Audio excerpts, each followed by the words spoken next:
Why are there four Imams in Islam? Why are they all different? And if they are different, how can all four be correct? This is a very sensitive topic, so let's understand it with an open mind. But first, I need to address something that makes me really angry. There are people who say, we don't follow the Imams. We only follow the Quran and Hadith. What do you think? Imam Abu Hanifa, Imam Malik, Imam Shafi'i, Imam Ahmad bin Hanbal, they spent their entire lives with teams of hundreds of scholars just to understand the Quran and Hadith properly. After all that hard work, a methodology was formed to derive rulings. The question is, why are the four Imams different? And if they are different, how can all of them be correct? Here is a perfect example that will make it easy for you to understand. Once, the Prophet Muhammad, peace be upon him, and his companions had to travel to the tribe of Banu Qurayzah. They needed to reach there quickly.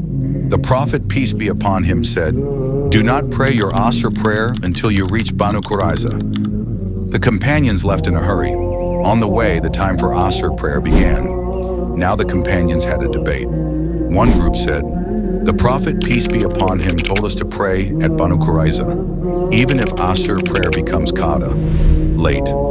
So we will pray only after we reach there."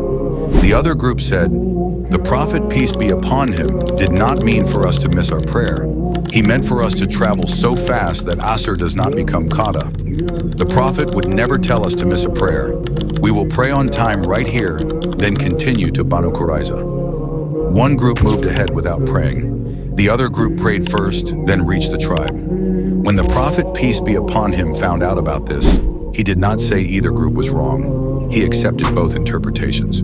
Now think about this.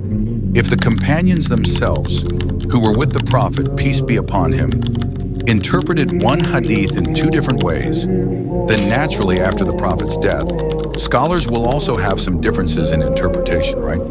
That is exactly why we follow the interpretations that were made right after the Prophet's time by the Imams and their students. People today cannot interpret the Quran and Hadith on their own.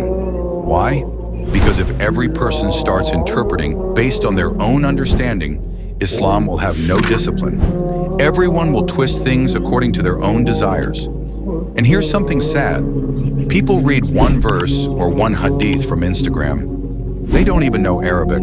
They just read a translation, and they think they have fully understood the entire matter. What do you think? Did Imam Abu Hanifa wake up one day and just say, "Let me write this ruling like this"? No, that's not how it worked. His council had 40 experts, the best interpreters of Quran, experts on the life of Prophet, peace be upon him, Arabic language experts, lawyers, doctors, and specialists in every field. They would sit together for days, sometimes weeks, to solve just one issue. That is why following these Imams is so important. Peace.